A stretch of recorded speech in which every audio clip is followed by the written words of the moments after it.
জিয়াউর রহমানের ব্যাপারে ইনফরমেশন আপনাদের দেই, আপনারা আমার ধারণা অনেকেই জানেন। জাহাঙ্গীরনগর বিশ্ববিদ্যালয়ের উল্টো দিকে একটা হাউজিং সোসাইটি আছে, এটার নাম অরুণাপল্লী, অনেকে হয়তোবা চেনেন।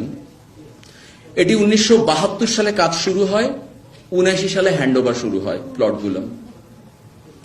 ওখানে সমাজে যারা প্রতিষ্ঠিত এবং গুরুত্বপূর্ণ ব্যক্তি ছিলেন তারা প্লটের জন্য অ্যাপ্লাই করেন।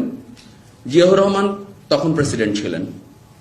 মরহুম জিয়াউর রহমান সাহেব 2 নম্বর রোডে 40 নম্বর প্লটের অ্যালোকেশন পান। প্লটটার দাম ছিল 6,000 টাকা। আমরা যখন ওখানে যে শুনতে পাই ঘটনাটা, ডক্টর জাহেদ আমার সাথে ছিল সেই দিন ট্রিপে, তৎকালীন ওই সংগঠনের যিনি সভাপতি ছিলেন তার মুখ থেকেই শোনা। এই 6,000 টাকা পেমেন্ট দেওয়ার কথা ছিল 2,000 টাকা করে 6 মাসের 3টা স্লটে। জিয়াউর রহমান সাহেব প্রথম 2,000 টাকা দিলেন। 6 মাস পরে যখন 2,000 টাকা দেওয়ার কথা ছিল, ওনারা সভার মধ্যে দেখতে পেলেন আর্মির একজন লোক এসে জানালেন যে স্যার বাদবাকি টাকা জোগাড় করতে পারেনি, ওনার বগুড়ার কিছু পৈতৃক জমি বিক্রি হওয়ার কথা ছিল, উনি টাকার ব্যবস্থা করতে পারেননি, উনি ওনার অ্যালটমেন্টটা ক্যান্সেল করে দিতে বলেছেন। তো সবাই মিলে সিদ্ধান্ত নিল, ঠিক আছে, অনেকের এই সমস্যাটা হচ্ছে, এটাকে আরো 6 মাস এক্সটেন্ড করা যাক।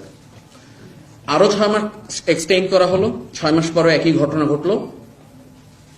রাষ্ট্রপতি জিয়াউর রহমান সাহেব, তখন রানিং রাষ্ট্রপতি, উনি 2,000 টাকা পরিশোধ করার মতো আর্থিক সক্ষমতায় ছিলেন না এবং অবশেষে 2 নম্বর রোডের 40 নম্বরে সেই প্লটটি অ্যালোকেশন উনি নিজেই বাতিল করে দেন। সেই প্লটটি পরবর্তীতে এরশাদ সরকারের সময় নৌবাহিনীর প্রধান রিয়ার অ্যাডমিরাল যিনি ছিলেন ওনার নামে অ্যালোকেশন হয়। ওখানে যারা বাস করেন তারা জানেন এই ঘটনাটা।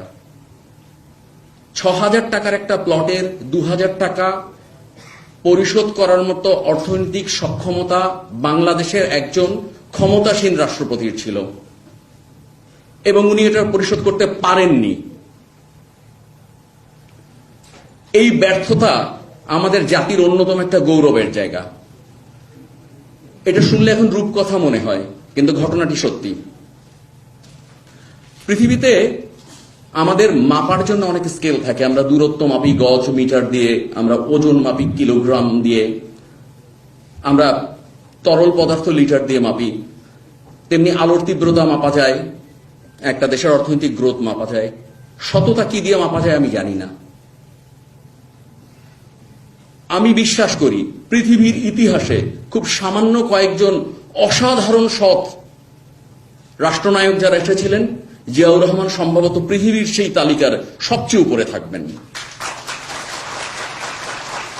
সততা মাপার যদি কোনো স্কেল থাকতো, আমার যদি সক্ষমতা থাকতো, আমি জিয়া অনেস্টি স্কেল নামে কোন একটা স্কেল তৈরি করতাম।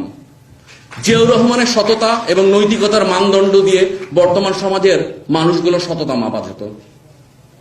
এইরকম একটা অসাধারণ মানুষকে নিয়ে আমরা আজকে কথা বলতে পারছি, এটা আমাদের জন্য অসম্ভব গর্বের ব্যাপার। আমরা জিয়াউর রহমানকে নিয়ে কৃতজ্ঞতার সাথে কথা বলতে চাচ্ছি। আমরা জিয়াউর রহমানকে প্রমোট করে অবশ্যই বর্তমান রাজনৈতিক দল জাতীয়তাবাদী দলের সখ্যতা বা ঘনিষ্ঠতার জন্য আন্তরিকভাবে বলছি, এটা বলছি না, এটা আমাদের বিক্রি করার কিছু নেই।